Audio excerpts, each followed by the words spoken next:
दोस्तों, चेन्नई में एक डॉक्टर होते हैं। वो डॉक्टर ऐसे थे कि घर घर जाकर मरीजों का इलाज किया करते थे। लेकिन एक दिन आधी रात को उनके पास एक महिला का फोन आता है। महिला को दवा की जरूरत थी। डॉक्टर साहब वहां पर नहीं जाते हैं। वो अपने घर के नौकर को कुछ दवा लेकर भेज देते हैं। लेकिन जब वहां पर नौकर जाता है तो दोस्तों वहां पर कुछ ऐसा होता है कि फिर वो वापस कभी लौट कर आ ही नहीं पाता। दोस्तों, ये कहानी आपको हैरान कर देगी। एक रोचक कहानी है। आइए जानते हैं पूरी कहानी इस वीडियो में। लेकिन वीडियो में आगे बढ़ने से पहले बस वही रिक्वेस्ट, वीडियो को लाइक कर दीजिए, चैनल को भी सब्सक्राइब कर लीजिए ताकि मेरा हौसला बढ़ता रहे। दोस्तों, ये कहानी है तमिलनाडु की राजधानी चेन्नई की। एक लड़का जिसका नाम गणेश होता है, पिछले 2 सालों से केरल का वो रहने वाला था। पिछले 2 सालों से एक डॉक्टर के यहाँ रहकर उनके घर में नौकरी करता था। लेकिन इन 2 सालों के दौरान वो डॉक्टर के साथ रहते रहते सुई भी लगा लेता था, ग्लूकोज भी चढ़ा देता था और कोई दवा अगर डॉक्टर साहब कहते थे तो निकाल कर दे भी देता था। डॉक्टर जो थे वो एक MBBS डॉक्टर थे। फिलहाल कई लोगों के वो फैमिली डॉक्टर थे, घर घर जाकर इलाज भी कर दिया करते थे। उसका चार्ज कुछ ज्यादा लगता था। एक दिन आधी रात को उनके पास एक महिला का फोन आता है। महिला का फोन आता है तो वो बहुत परेशान थे जो डॉक्टर थे, क्योंकि उससे पहले भी 1-2 जगह जाकर वो दवा कर चुके थे। तो इसीलिए वो तंग आ चुके थे, थक गए थे। फिलहाल अपने घर के जो नौकर था, गणेश था, उसे वो दवा देते हैं और कहते हैं कि ले जाओ वहां पर, उनको खिला देना, दे देना, जो भी होगा देख लेना। BP वगैरह का मशीन दे देते हैं कि जाकर वहां पर चेक कर लेना। लेकिन अब दोस्तों जब वो उस घर में जाता है तो उस घर में एक करीब 60-65 साल की महिला होती है। उनके साथ एक बुजुर्ग होते हैं। बुजुर्ग जो थे वो चारपाई पर लेटे हुए थे और महिला जो है अपने चारपाई से फिलहाल वो नीचे गिरी हुई थी, उठ नहीं पा रही थी।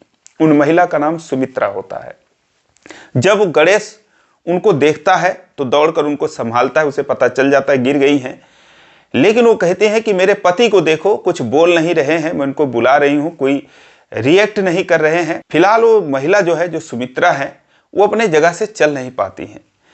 तो वो जो है जाकर अब वहां पर जब देखता है उनके पति को, सुमित्रा के पति को, तो दोस्तों वो दंग रह जाता है, क्योंकि उनके प्राण पखेरु उड़ चुके थे, उनकी मौत हो चुकी थी। लेकिन अब वो सोचता है कि अगर मैं इनको अभी बताऊंगा तो इन्हें भी सदमा लग सकता है। वो कहता है कि माता जी ये तो ठीक है, सो रहे हैं। वो कहती है सो रहे हैं तो इतनी बार मैंने बुलाया तो फिर बोले क्यों नहीं, मुझे उनको ले चल के तुम दिखाओ। अब वो वहां तक जा नहीं सकती थी, तो वो कहता है कि सो रहे हैं और इनको क्या दिखाना, आप बताइए आपको क्या तकलीफ है। वो कहती है नहीं नहीं, मुझे वहां पर उनको दिखाओ।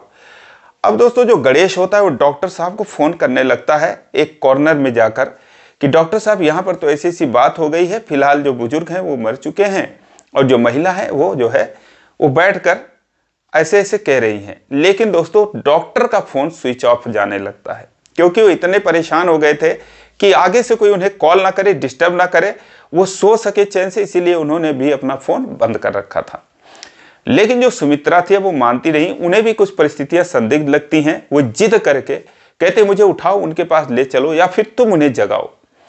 ये दोस्तों अब जो सुमित्रा थी उनको वहां पर उनके चारपाई के पास लेकर जाता है और दोस्तों जैसे उसे देखती हैं, अपने पति को देखती हैं, वो दहाड़े मार मार कर रोने लगती हैं, विलाप करने लगती हैं, क्योंकि उन्हें पता चल जाता है कि ये इनकी मौत हो चुकी है।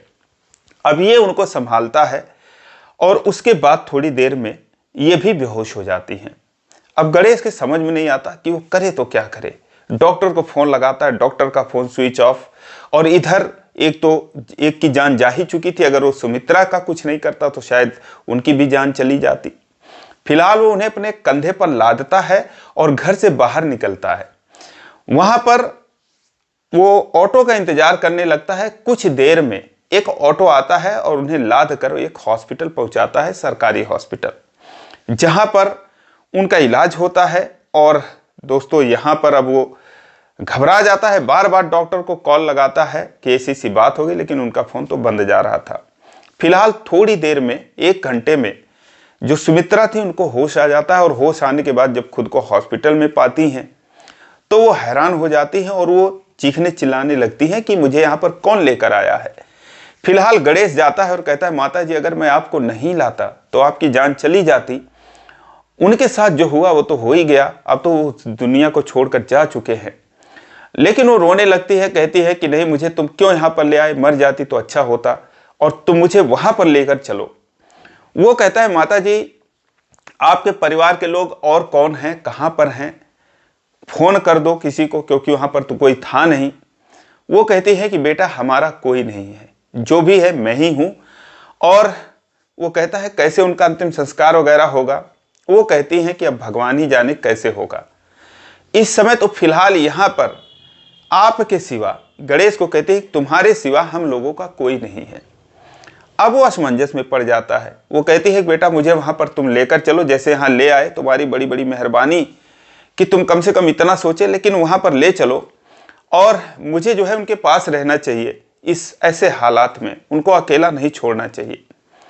वो फिलहाल छुट्टी करा लेता है और डॉक्टर से बताता है कि ऐसी ऐसी बात है। डॉक्टर को क्या मतलब, वो छुट्टी दे देते हैं। फिलहाल वो उनको लेकर कमरे पर जाता है जहां पर वो दोस्तों फूट फूट कर रोने लगती हैं। उसके बाद अब उनके ना आगे कोई ना पीछे कोई। वो कहता है कि माता जी कौन है आपके साथ। वो कहती है फिलहाल बेटा कोई नहीं है, जो भी है तुम ही हो।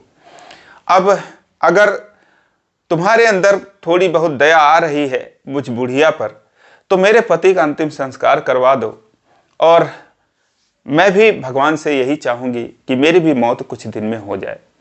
अब दोस्तों वो वहां पर समझो एक तरीके से फंस जाता है। उसे जो है सुमित्रा के ऊपर दया भी आ रही थी। ऐसे हालत में उसका दिल गवारा नहीं कर रहा था कि वो छोड़कर जाए। फिलहाल सुबह हो जाती है कुछ ही देर में। एक दो पड़ोसी थे, उनको जाता है बुला के लाता है और उसके बाद किसी तरीके से उनको कंधा दिया जाता है। एक गाड़ी पर लाते हैं और फिर शमशान घाट चले जाते हैं, जहाँ पर सुमित्रा और गणेश मिलकर जो है उन बुजुर्ग का अंतिम संस्कार करते हैं। उसके बाद अब डॉक्टर का जो है वो फोन आने लगता है गणेश के बाद। गणेश जो है फोन उठाता है, कहता है डॉक्टर साहब यहाँ पर ऐसी ऐसी बात हो गई, मैं रात भर आपको फोन लगाता रहा, परेशान हो गया, आपका फोन बंद जा रहा था। वो कहते हैं क्या करूं बेटा, मैं तो बस इसीलिए फोन स्विच ऑफ कर लिया था, मुझे पता नहीं था, लेकिन कोई बात नहीं, तुमने जो किया अच्छा किया। अब जो है तुम आ जाओ, यहाँ पर बहुत भीड़ है क्लिनिक पर। लेकिन दोस्तों अब वो जो है फोन बंद कर देता है। उसके बाद डॉक्टर का कोई जवाब नहीं देता, क्योंकि उसे सुमित्रा के ऊपर दया आ रही थी। वो सोचता है कि ये जो है अकेले अब क्या करेंगी। फिलहाल जब वो घर आ जाता है, उनको लेकर पूछता है माता जी कोई तो होगा, आपके मायके से ही कोई होगा, कोई तो होगा। कहती मेरा कोई नहीं है, एक मेरी बेटी थी जो पिछले 4 सालों से हमने उसकी शक्ल नहीं देखी, किसी के साथ वो भाग गई, और बस जो थी वही थी, इसके अलावा हमारा और कोई नहीं था इस दुनिया में। वो हैरान हो जाता है, कहता है कि ऐसा है, आप लोग रहते कैसे थे। कहती है कि बस मैं बना देती थी, वो खा लेते थे, एक टाइम बनाते थे, 2-3 टाइम खाते थे, बस यही हमारा ऐसे चल रहा था। अब तो मैं बस यही चाहती हूँ कि मैं भी इस दुनिया से चली जाऊँ। लेकिन जो गणेश होता है कहता है कि ऐसा है माता जी, आप जो है मेरे गांव चलिए, मेरे घर पे चलिए, वहाँ पर मेरी माँ है, मेरे पिताजी हैं और मेरी बहन है, तो वो लोग आपकी देखभाल करेंगे, आप अकेले कैसे रहेंगी। तो सुमित्रा कहती है बेटा अभी इस उम्र में क्या किसी के ऊपर बोझ बनूं, बोझ के सिवा और मैं कुछ हो नहीं सकती। वो कहता है लेकिन मैं आपको अकेले नहीं छोड़ सकता और आपको मैं जो है अपने गांव लेके चलूंगा। अब दोस्तों वो डॉक्टर को ना तो फोन करता ना फोन उठाता। फिलहाल डॉक्टर के पास वो 5,000 रुपये महीने पाता था, प्लस खाना पानी पाता था। तो वो जो है सुमित्रा को लेकर अपने गाँव चला जाता है, वहां पर अपने माता पिता से मिलवाता है। तो वो लोग भी हैरान हो जाते हैं इनकी कहानी सुनकर। फिलहाल वो जो है उनका आदर सम्मान करते हैं और बहुत अच्छे तरीके से सुमित्रा को रखने लगते हैं। बहुत ही प्यार मोहब्बत से उनका जो है वो सेवा सत्कार करते हैं, वहां पर वो रहने लगती हैं। और गणेश जो है वो भी इधर उधर काम करने लगता है। अब इतना प्यार पाकर दोस्तों सुमित्रा को जीवन में पहली बार ऐसे परिवार नसीब हुए थे कि जो कि उसके अपनों से भी कहीं ज्यादा उसका ख्याल रखते थे। शायद अपना तो अपनी बेटी थी ही, वो तो चली ही गई थी, और भी अपने लोग होते तो शायद उतना सुमित्रा का ख्याल नहीं रखते। वो ये सारी चीजें देखकर बहुत भावुक हो जाती, इमोशनल हो जाती हैं और उन लोगों को लाख लाख आशीर्वाद देती है। कहती अगर आप लोग नहीं होते तो हमारा क्या होता। और प्राण तो मैं चाहती हूं निकल जाए, लेकिन इतने आसानी से ये भी तो नहीं निकलता। और फिर जब 5-6 महीने बीत जाते हैं तो दोस्तों वो एक बात बताती हैं। गणेश से कहती है, बेटा ऐसा है कि मेरे भी जिंदगी का कोई भरोसा नहीं है, और चलो वहां पर जो हमारी प्रॉपर्टी है, जो मेरा मकान है, वो तुम्हारे नाम कर दूं। गणेश चौंक जाता है, कहता है कि माता जी कौन सा मकान। वो कहती है वही मकान जिसमें मैं रहती थी। अब दोस्तों वो जो मकान था वो बहुत ही कीमती था। वो हैरान हो जाता, कहता माता जी आपका मकान था, आपका मकान है। वो कहती हाँ मेरा ही है, और 40 साल पहले मैंने और मेरे पति ने, हम दोनों ने मिलकर उसे 2-2.5 लाख रुपए में लिया था। आज दोस्तों उसकी कीमत कम से कम 7-8 करोड़ रुपए थी। वो जो उनकी कहानी थी दोस्तों वो भी दिलचस्प थी। पति पत्नी के अलावा बस एक बेटी थी, और अपना जो है उसी मकान में छोटा मोटा दुकान करके वो अपना गुजारा कर रहे थे। उनके बड़े सपने नहीं थे। लेकिन जब उनकी बुजुर्गी आ गई और बेटी के शादी की उम्र हो गई, वो 19-20 साल की हो गई, तो दोस्तों अब वो घर से एक जोसेफ नाम के लड़के के साथ भाग जाती है। हालांकि उनकी जो बेटी थी उसका नाम सरिता होता है। जब वो भाग जाती है तो ये पूरी तरीके से पति पत्नी टूट जाते हैं, दुकान बंद हो जाती है, और जो भी थोड़ी बहुत जमा पूंजी थी वही ये लोग अपना खाने पीने लगते हैं। लेकिन जमा पूंजी भी कितने दिन तक चलती। अंत में उनके घर में कुछ भी नहीं था, सिर्फ वही एक मकान था। इसके अलावा कोई जमा पूंजी नहीं थी। किसी तरीके से दोनों पति पत्नी अपना पेट पाल रहे थे, और इसी दौरान पति की तो मौत हो जाती है। वो कहती है चलो ठीक ही है, मेरे सामने इनकी मौत हो गई, वरना मैं इसी टेंशन में हमेशा रहती थी कि कहीं मैं पहले चली गई तो इनका क्या होगा, ये तो बना खा भी नहीं पाएंगे, कहाँ भटकेंगे, बेटी तो पता नहीं कहाँ बह गई, चली गई। लेकिन अच्छा हुआ, चलो वो चले गए। अब दोस्तों वो कहती हैं चलो वो मकान मैं आपके नाम कर दूं, लेकिन ये लोग कहते हैं कि अगर आपकी बेटी कहीं से आ जाएगी तो हक तो उसी का बनता है। वो कहती हैं बेटी का नाम मत लो, अगर वो आ भी जाएगी तो मैं उसको नहीं दूंगी। फिलहाल अब उस मकान को पाने के लिए कुछ भी जो कागजी कार्रवाई होनी थी उसमें भी 4-6 लाख रुपए लगने थे। इनके पास पैसे थे नहीं। 1 बीघा जमीन थी जो कि गणेश के पिता के पास, कुल जमीन 1 ही बीघा थी, उसे वो 5-6 लाख रुपए में बेच देते हैं। और उसके बाद फिर वो चेन्नई आते हैं, इनके बहुत जिद करने पर कि चलो वो मकान आपके नाम लिख दूं, वरना मैं मर जाऊंगी तो कोई और कब्जा कर लेगा, किसी के काम नहीं आएगा। अब वो दोस्तों वो जब वहां पर जाते हैं सारे लोग, तो वहां पर जाकर इनके पैरों तले जमीन खिसक जाती है, क्योंकि उनकी बेटी जो सरिता थी और जो दामाद जोसेफ था दोस्तों, वो उस घर पे कब्जा करके बैठे हुए थे। जैसे ये लोग पहुंचते हैं तो जोसेफ घर में था नहीं। सरिता को देखते तो हैरान हो जाते हैं। सरिता भी जब इनको देखती है तो वो भी हैरान हो जाती है। वो सोचती थी कि उसके माता पिता दोनों की मौत हो चुकी है, लेकिन जब अपनी माँ को जिंदा देखती है तो आकर उनके पैरों पर गिरकर वो रोने लगती है, पैर पकड़कर रोने लगती है। वो पीछे हट जाती हैं, लेकिन अब जो है उन्हें वो गले लगाकर रोने लगती है। अब इधर ये लोग असमंजस में पड़ते हैं कि यार हम तो अपना खेत भी बेच दिए और ये हमें लेकर यहाँ आई है, अब इनकी बेटी मिल गई है, अब हमारा क्या होगा। फिलहाल वो लोग बैठते हैं, कुछ देर वहाँ बातचीत करते हैं, और फिर ये लोग कहते हैं कि ऐसा है कि माता जी चलो ऊपर वाले ने आपकी सुन ली और आपकी बेटी को उन्होंने भेज दिया है, तो फिर अब हम लोग जा रहे हैं, और आप जो है हम चाहते हैं कि हमारे साथ ही रहिए, क्योंकि आपके बिना हमारा मन नहीं लगेगा। आपकी बेटी आ गई है तो अब ये घर इसका है, इसी में रहेगी। लेकिन सुमित्रा कहती है नहीं, ऐसा नहीं होगा, ये घर जो है मैं आप ही लोगों को दूंगी। इस घर पर गणेश का हक है और किसी का हक नहीं है, आप लोगों का हक है। वो कहते हैं नहीं माता जी ऐसा क्यों कह रही हैं। वो कहती हैं कि हम इसको बहुत समझा रहे थे अपनी बेटी को कि बेटी उसका साथ छोड़ दे, वो अच्छा आदमी नहीं, अच्छा लड़का नहीं है, लेकिन इसने हमारी एक नहीं सुनी, उसके साथ भाग गई। उसी सदमे में हम लोग कैसे कैसे कितने दिन भूखे रहकर गुजारे इसकी याद में, इसको हमारी याद नहीं आती थी। आज ये किस लिए आई है, हम तो सोच रहे थे ये मर गई है। अब दोस्तों सरिता की जो कहानी थी वो भी दुख भरी ही कहानी थी। वो अपनी माँ के सामने रोने लगती है, कहती है माँ कम से कम मेरा भी कुछ बात सुन लो, मैं कहाँ थी, मैं पिछले 4 सालों से नर्क भरी जिंदगी गुजार रही थी, मैं किसी तरीके से जिंदा थी, आप लोगों को याद कर रही थी, लेकिन अब मुझे पता नहीं था मैं जिसके साथ गई थी वो इंसान नहीं था, राक्षस था। वो अपनी कहानी बताने लगती है। दरअसल जो जोसेफ था उसे अपने प्यार में फंसाकर मुंबई लेकर चला जाता है। वहां पर उसे एक बार डांसर बना देता है और वो नाचती है, गाती है, उसके पैसों से ही अपनी प्रॉपर्टी बनाता है, शराब पीता है, खाता है, इधर उधर घूमता है।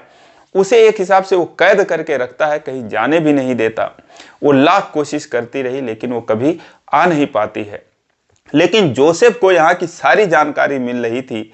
जब उसे पता चला कि जो उसका ससुर था, यानी कि जो सरिता का बाप था, उसकी मौत हो गई है और माँ की भी शायद मौत हो गई है क्योंकि उसका आता पता नहीं है, तब फिर दोस्तों वो सरिता को लेकर आता है कि चलो अब वो जो मकान है, उसे भी पता था कितनी कीमत की है, चेन्नई के एकदम मेन इलाके में वो मकान था। सोचता है कि अब जो है इसके नाम हो जाएगा और फिर इससे बिकवा कर और पैसे जो है अपने पास रखूंगा। वो हथियाने की सोचता है। यही सोचकर वो सरिता को लेकर आता है। अब सरिता भी सोचती है उसके माता पिता दोनों नहीं रहे और वो कोर्ट कचहरी का चक्कर लगाने लगता है कि फिलहाल कैसे ये जो बंगला है, ये मकान है, ये इसके नाम पर हो। यही सब करते करते कुछ दिन बीत जाते हैं जब ये लोग वहां पर आते हैं और फिर इन लोगों की मुलाकात होती है। उसके बाद अब सरिता के ऊपर जो है, जो गणेश था, गणेश के माता पिता थे, ये लोग दया दिखाते हैं, कहते हैं कि अच्छा माता जी माफ कर दीजिए, चलो कोई बात नहीं, गलती तो हो ही जाती, फिलहाल यही कौन सा सुखी थी। लेकिन वो मानती नहीं है, कहती है ना, अब मैं अगर दूंगी ये मकान तो बस तुम ही लोगों को दूंगी, इसको तो नहीं दूंगी, चाहे जो हो जाए। इतने में दोस्तों जोसेफ आ जाता है। जोसेफ आता है तो आकर जैसे इन लोगों को देखता चौंक जाता है। फिलहाल वो कहता है ये कहाँ से आ गए इतने सारे लोग, और आकर उल्टा सीधा कहने लगता, लड़ाई करने लगता है, नशे में धुत होकर आया था। और फिर जो है जो गणेश था उसे देखा नहीं जाता दोस्तों, पकड़ लेता है, हाथापाई हो जाती है, मारपीट हो जाता है। सरिता भी जो है इन लोगों का ही साथ देती है, कहती है और मारो इसको, इसने मेरी जिंदगी नर्क बना दी है। उसके बाद अब पुलिस को बुलाई जाती है और पुलिस जो है उसे हिरासत में लेती है। हिरासत में लेने के बाद उसे जो है उसके ऊपर ये लोग FIR करवाते हैं कि एक लड़की को बहला फुसलाकर उसकी जिंदगी इसने खराब करी थी और एक परिवार के बिखराव का ये कारण बना था। फिलहाल जोसेफ जो है वो जेल चला जाता है, लेकिन फिर भी ये जो है नहीं मानती हैं, कहती है मैं ये मकान जो है वो गणेश को ही दूंगी। गणेश के माता पिता और गणेश ये सारे लोग कहते हैं कि चलो ठीक है, आप आधा जो है मेरे नाम करिए, आधा अपनी बेटी को दे दीजिए, बेचारी कहाँ जाएगी। वो रोए जा रही थी लेकिन वो नहीं मानती हैं, कहती है मैं नहीं भूल सकती, इसके बिना हमने कितने दुख झेले हैं। उसके बाद दोस्तों वो जो है जिद करके सारी प्रॉपर्टी गणेश के नाम कर देती हैं। और उसके बाद अब ये सारे लोग, चूंकि उनको उन्हीं के साथ रहना था सुमित्रा को, तो सुमित्रा को भी अपने साथ ले जाते हैं। साथ में सरिता को भी कहते हैं कि जो गणेश के माता पिता थे, कहते बेटा आप भी चलो मेरे साथ ही रहो, मेरे परिवार का हिस्सा बनकर रहना, कहाँ जाओगी। और हालांकि उसकी जो सरिता की माँ थी सुमित्रा थी, इस पक्ष में नहीं थी, इतनी वो नाराज थी, लेकिन फिर भी वो लोग कहते नहीं माता जी, हम जो है इनको भी अपने साथ ले चलेंगे, ये भी हमारे घर पे रहेंगी। घर पे वो जाती है, सब कुछ सामान्य चलने लगता है और जैसा वो लोग पहले ही सुमित्रा का इतना देखभाल निस्वार्थ जब वो कर रहे थे, तो अब तो उन्हें 7-8 करोड़ की प्रॉपर्टी मिल चुकी थी, अब क्यों नहीं करेंगे। तो फिलहाल वो उसी तरीके से प्यार मोहब्बत और उनका सेवा सत्कार करते हैं, लेकिन सरिता के साथ भी वो कोई भेदभाव नहीं करते हैं। सरिता जो है उनके साथ घुल मिल जाती है, घर के कामों में हाथ बटाने लगती है। धीरे धीरे करके इन लोगों को पता चलता है कि जो सरिता है वास्तव में एक बहुत अच्छी लड़की है, बस हालात की मारी हुई थी या फिर उम्र का जोश था या जो भी था, वो जोसेफ के साथ भाग गई थी और उसका इसे जो दंड मिलना था, जो सजा मिलनी थी, वो मिल चुकी थी। धीरे धीरे करके दोस्तों अब उसके ऊपर इन लोगों को दया आती है। गणेश जो है, गणेश को भी दया आती है और धीरे धीरे दोस्तों उसकी सरिता से दोस्ती हो जाती है। दोस्ती हो जाती है, दोस्ती प्यार में बदल जाती है और वो कहता है कि सरिता अब जो भी हो, असली हकदार तो तुम ही थी, लेकिन आपकी माँ ने हमको दे दिया, तो ये मत समझना हम बेईमान हैं। और मैं जो है तुम्हें हमेशा अपने पास रखना चाहता हूँ। अगर तुम्हें मंजूर है तो मैं तुमसे शादी करना चाहता हूँ। दोस्तों प्यार का इजहार कर देता है और ये सुनते ही सरिता जो है उससे लिपट जाती है, फूट फूट कर रोने लगती है। उसके बाद जब ये खबर जो गणेश था अपने घर वालों को बताता है, इन लोगों को पता चलता है, तो दोस्तों ये लोग बहुत खुश होते हैं। फिलहाल जब उसकी माँ को पता चलता है सुमित्रा को, तो सुमित्रा भी दोस्तों अब जो है कहती है ठीक है, मुझे तुम लोगों के ऊपर विश्वास है और अगर ऐसा सोच रहे हो तो अच्छी बात है, शादी कर लो। और फिर दोस्तों ये शादी 2023 में होती है। आज ये लोग बहुत खुश हैं, बहुत ही शानदार लाइफ एंजॉय कर रहे हैं। लेकिन दोस्तों जो सुमित्रा ने अपनी बेटी के साथ किया, क्या ऐसी औलादों के साथ ऐसा ही किया जाना चाहिए? और जो गणेश ने किया दोस्तों, इसका तो कोई मिसाल ही नहीं, एक इंसानियत उसने दिखाई, तो ऊपर वाले ने उसका इसे इनाम दिया। इंसानियत से बड़ी कोई चीज नहीं होती है। तो दोस्तों फिलहाल ये रही कहानी, आपकी इस पर क्या राय है कमेंट करके जरूर बताओ। इसी प्रकार की कहानियों के लिए इस चैनल को सब्सक्राइब करें, वीडियो को लाइक नहीं किया अभी तक तो लाइक कर दीजिए। फिर मिलेंगे अगले वीडियो में, तब तक के लिए जय हिंद।